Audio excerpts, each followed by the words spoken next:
Hello everyone. Exam का पूरा season चल रहा है। बहुत सारे लोगों ने एग्ज़ाम्स दे दिए हैं, बहुत सारे लोगों के एग्ज़ाम्स अभी आने वाली है।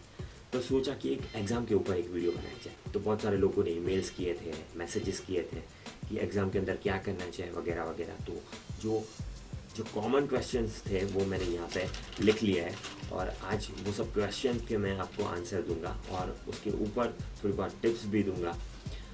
तो ये सब टिप्स आई होप आप लोगों को हेल्प करेगी आपके एग्ज़ाम के अंदर। पहला क्वेश्चन गुजरात से प्रदीप कुमार। मैं एक एवरेज स्टूडेंट हूँ। घर वाले ये चाहते हैं कि मैं एग्ज़ाम के अंदर अव्वल आऊँ और अपने परिवार का नाम रोशन करूँ, but her bar exam hall के अंदर जाके मैं सब कुछ भूल जाता हूँ। प्लीज़ आप मेरी ये दुविधा का सॉल्यूशन दीजिए। First of all thank you Pradeep Kumar कि आपने मुझे ईमेल किया और आप मेरी वीडियोस हर रोज़ देखते हो। एक चीज़ मेरे को पसंद नहीं आया आपके ये क्वेश्चन के अंदर, क्योंकि आपने स्टार्टिंग में ये लिखा है कि मैं एक एवरेज स्टूडेंट हूँ।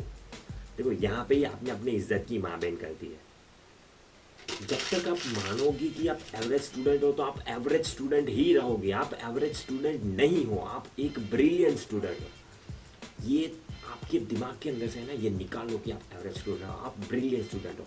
अगर ये पूरा आपने अपने अंदर इंस्टॉल कर दिया ना, एक पूरा थिंकिंग अपने आप का ही रूप आपने अपने दिमाग के अंदर चेंज कर दिया ना, तो आधा आपका जो ये दुविधा है ना, वो आधा दुविधा आपका तभी सॉल्यूशन हो जाएगा। ओके, उसके बाद में हम आते हैं कि आप लोगों को घर वाले चाहते हैं कि आप एग्ज़ाम में अच्छे मार्क्स लाओ, तो वो तो सभी घर वाले चाहते हैं। तीसरा आपने ये बताया कि आपको ऐसे वैसे तो सब कुछ याद रहता है, बट एग्ज़ाम देने जाते हो ना तब सब भूल जाते हो। तो एक चीज़ पॉजिटिव है आपके लिए कि चलो आपको कम से कम याद तो रहता है एग्ज़ाम देने जाओ तब तक। जब हम कोई बड़ा काम करने जाए ना, जैसे कि एग्ज़ाम्स है, तब हमारे अंदर एक थोड़ा थोड़ा डर होता है। उसे साइंटिफिक लैंग्वेज में बोलता है एड्रेनलिन हार्मोन।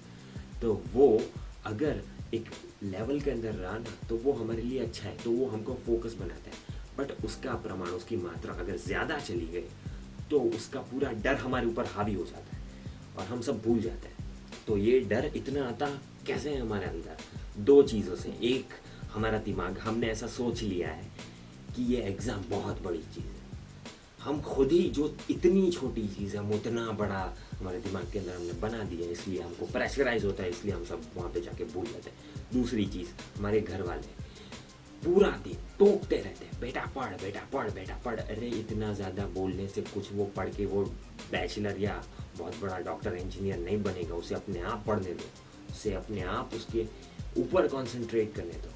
और बहुत सारा आपने देखा भी होगा कि बोर्ड की एग्ज़ाम होती है, ऐसे कोई बड़ी बहुत एग्ज़ाम होती है ना, तब बच्चे को क्या बोलता है, बच्चा ये कर, एक काम कर, हाथ में ना ये धागा पहन ले, वो तेरे को याद रहेगा। ये कलर का शर्ट पहन के जाना, तो क्या एग्ज़ाम अच्छी जाएगी।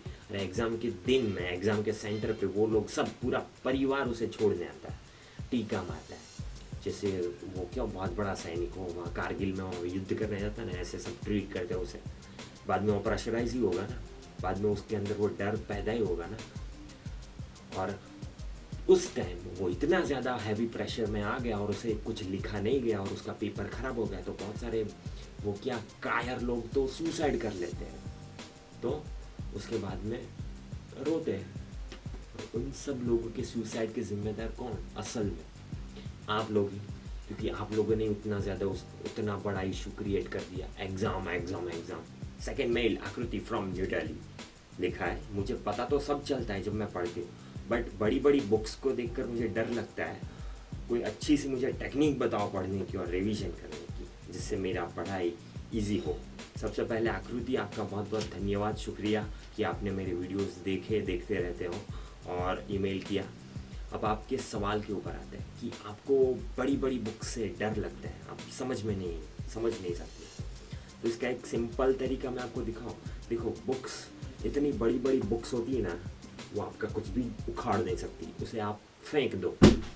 फेंकना नहीं है, सिर्फ मैं आपको सिर्फ समझा रहा हूँ कि जो बड़ी बड़ी बुक्स होती है ना, उसके अंदर जो कंटेंट होते हैं, जो मेन चैप्टर्स होते हैं, वो बहुत कम ही होते हैं। सिर्फ उसका एक एक चैप्टर का वो एक्सप्लेनेशन लंबा लंबा होता है। तो आप वो चैप्टर को, उसके चैप्टर का जो नाम है, वो नाम, उसके अंदर जो पॉइंट्स है, उस पॉइंट्स को सिर्फ समझ लो कि वो एक्चुअल में कहना क्या चाहता है। और वो सब पॉइंट्स को अपनी एक हैंडबुक बनाओ, उसके अंदर आप लिख लो सपोज़ कोई बहुत बड़ा टॉपिक है तो उसको समझ लो अपने सर के पास या अपने फ्रेंड के पास, या इंटरनेट पे सर्च मारो, उस टॉपिक का पूरा मीनिंग अपनी लैंग्वेज में लिखो अपनी हैंडबुक के अंदर, और उसको जब एग्ज़ाम हो, जब रिवीजन करने का आपको मन किया हो, तब आप उसको पढ़ो, तो वो आपको बहुत हेल्प करेगा। तब वो बड़ी बुक्स को हमें छूना भी नहीं है, सिर्फ एक बार पढ़ लिया, एक बार हमने मीनिंग देख लिया, उसके बाद उसको साइड में रख दो, फेंक दो उसको, और अपनी हैंड बुक के ऊपर ज़्यादा कॉन्सेंट्रेट करो। क्योंकि एग्जामिनर वो नहीं देखेगा कि आपने क्या लिखा है, बट वो ये देखेगा कि आपको जो सवाल पूछा है उसको आपको उसका आंसर आता है या नहीं।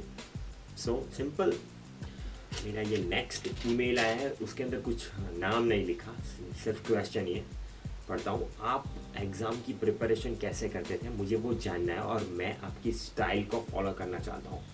प्लीज़ वसंत, मुझे आप आपकी स्टाइल बताइए। आपको भी थैंक यू। आपका नाम पता नहीं है इसलिए आपका नाम नहीं बोल रहा। देखो, आपका आंसर देने से पहले मैं आपको एक चीज़ बोलूँगा कि मुझे करीना कपूर पसंद है, तो उसका मतलब ये नहीं कि आपको भी वो पसंद हो। आपको कोई और कैटरीना भी पसंद होगी, या कोई प्रियंका एक्सेट्रा, कोई भी हीरोइन आपको पसंद होगी, तो ऐसा है नहीं कि जो स्टाइल मैं यूज़ करता हूँ वो स्टाइल आपको फिट हो जाए। देखो, सब लोगों का अलग होता है। अगर मेरा स्टाइल ये है पढ़ने का, तो ऐसा नहीं है कि मेरा स्टाइल आपको भी फिट हो जाए, या आपको भी वो स्टाइल अगर आप अपना लो तो आपको भी सब याद रहने लगेगा।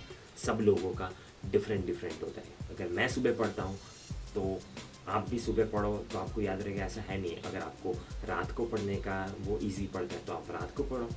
अपनी स्टाइल खुद बनाओ। आप 2-3 ट्राई मारो, अपने आप के ऊपर एक्सपेरिमेंट करो कि आपको कब, किस टाइम को, किस जगह पे आपको याद रहता है या आपको वो समझ में आता है। वो सब आपको डिसाइड करना है। बट आपने मुझे पूछा है तो मैं आपको बताऊंगा कि देखो, मेरी तो कोई ऐसी कोई स्टाइल वाइल वगैरह थी नहीं। मैं सिर्फ हर रोज़ जो मुझे पढ़ाते थे, जब मैं कॉलेज में जाता था ना, तब मैं अपने आप उसका मीनिंग अपनी लैंग्वेज में, हिंदी में, गुजराती में, जो भी है वो मैं लिख डालता था, और उसका एक पूरा बुक्स बनाता था। जब एग्ज़ाम आने वाली होती है ना, तब मैं उसको वही बुक्स पढ़ता था। वो बड़ी बड़ी बुक्स मेरे पास थी ही नहीं, वो मैं पढ़ता भी नहीं था उन सबको। तो ये मेरा सिंपल सा स्टाइल था। और मैंने पढ़ाई, मैं जब BBA में था ना, तब हमारे वहाँ टोटल कितने 6 सेमेस्टर थे। तो पहले और दूसरे सेमेस्टर में मेरा सेकंड क्लास आया था। थर्ड सेमेस्टर में मैं फेल हुआ था, 80 KT आई थी मेरी। तब ज़िंदगी में पहली बार मैं फेल हुआ था। तब मुझे बहुत दुख हुआ था कि मैं फेल हो गया, कितनी मेरी इज्जत बिगड़ गई, ये वगैरह। वो रात सोया भी नहीं था। उसके बाद में जो मेरा 4th सेमेस्टर था ना, उसके अंदर मैं फर्स्ट क्लास लाया था। तो फर्स्ट क्लास ला भी लिया, बट ऐसा नहीं कि मैं अकेला ही फर्स्ट क्लास लाया था, बट बहुत सारे लोगों ने वो उस टाइम फर्स्ट क्लास लाया था। तभी भी वो क्या, पूरा अंदर से वो आवाज़ आया कि फर्स्ट क्लास तो सब लाते हैं, कॉलेज में टॉप होना चाहिए, एक उसका नंबर 1 होना चाहिए। थर्ड ईयर था, जो मेरे आखिर के जो 2 सेमेस्टर थे, तब मैंने दिन रात नहीं देखा, फुल मेहनत की, और लास्ट के वो जो 2 आखिरी सेमेस्टर थे ना, वो दोनों सेमेस्टर के अंदर मैं कॉलेज में टॉप आया। और एनुअल फंक्शन के अंदर हमारे यहाँ एक्चुअल में सब अवार्ड्स देते हैं, तो मुझे best progressive student of the year का ये अवार्ड मिला। ये मेरी गवाही है मेरी टिप्स की। तो मैंने पूरा अपने वो क्या, स्टडी के अंदर भी सब फेज़ मैंने देख लिया। मैं फेल भी हुआ, मैंने एवरेज मार्क्स भी लाया, मैं टॉप मार्क्स भी लाया, और मैं नंबर 1 भी आया। तो सब चीज़ मैंने वो फील की है, सब चीज़ मैंने देखी है। जीता जागता उदाहरण आपके सामने है। और आखिरी ईमेल धीरूभाई देसाई का। उन्होंने पूछा है कि क्या पढ़े लिखे लोग ही आगे जा सकते हैं, हम नहीं। सबसे पहले शुक्रिया धीरूभाई, आपने मुझे ईमेल किया। अरे, आपका नाम धीरूभाई है, आपके नाम का ही एक इंसान इतना बड़ा हस्ती हो गया। आपको पता ही होगा, धीरूभाई अंबानी, वो भी अनपढ़ थे। बिल गेट्स, वो भी अनपढ़ है। जो ये बड़े बड़े लोग जो होते हैं ना, ऐसा है नहीं कि जो करोड़पति लोग हैं वही सब पढ़े लिखे हैं, ऐसा कुछ है ही नहीं। वो ज़्यादातर लोग इंडिया में तो ऐसा है कि जो पढ़े लिखे लोग हैं ना, वो लोग ज़्यादा जॉब करते हैं, और जो अनपढ़ है ना, उन लोग बड़ी बड़ी मील्स के मालिक हैं, सब बड़े बड़े लोग हैं। तो ऐसा कुछ है नहीं। अगर ये सब आपके दिमाग के अंदर जो पूसा भरा है ना, तो उसे निकाल दो। जाने से पहले सिर्फ मैं इतना ही बताना चाहूँगा कि ईच एंड एवरी फील्ड के अंदर हम लोग एग्ज़ाम दे रहे हैं, वो फील्ड कोई भी हो, क्रिकेटर की हो, बॉलीवुड स्टार की कोई लाइफ हो, कोई डॉक्टर हो, कोई लॉयर हो, कोई भी, किसी को भी, भिखारी को भी पकड़ लो, सब लोग हर रोज़ हर सेकंड एग्ज़ाम देते ही है। हमारे साथ हम भी एग्ज़ाम देते हैं हर रोज़। अगर क्रिकेटर है वो मैच खेलने जा रहा है, अगर वो जीत गया मैच तो वो पास, अगर वो नहीं जीता तो वो फेल। कोई लॉयर है वो केस लड़ने जा रहा है, अगर वो केस लड़कर वो जीत गया तो वो पास, अगर वो हार गया तो वो फेल। डॉक्टर ऑपरेशन करने जा रहे हैं, अगर उसका ऑपरेशन सक्सेस हो गया तो वो पास, अगर वो फेल हो गया तो वो फेल। ओके, इवन भिखारी भी, अगर वो पूरे दिन में पैसे जमा कर लेगा, इकट्ठा कर लेगा तो वो हो गया पास, अगर उसके पास पैसे नहीं आए, वो मांग नहीं सका, अगर वो अच्छी एक्टिंग नहीं कर सका तो वो फेल। तो हर रोज़ हर सेकंड में हम भी एग्ज़ाम देते हैं। तो ऐसी चिंदी जैसी एग्ज़ाम के अंदर डर जाओगे तो घंटा बड़ी बड़ी एग्ज़ाम को पास करोगे।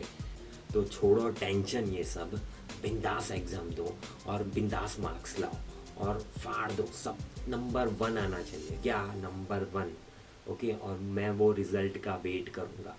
जब भी वो रिज़ल्ट आ जाएगा ना, मेरे को मेल कर दो, मैं देखूँगा कि आपका इम्प्रूवमेंट कितना हुआ। ओके, और धन्यवाद मेरा ये वीडियो देखने के लिए। अगर पसंद आया होगा तो सब्सक्राइब करना मत भूलना, शेयर करना, स्वार्थी मत बनो, सब लोगों के साथ शेयर करो, लाइक्स करो, कमेंट मारो, मेरे को भी पता चले ना मैं ये बकवास कर रहा हूँ, लोगों को कैसा मज़ा आ रहा है या नहीं।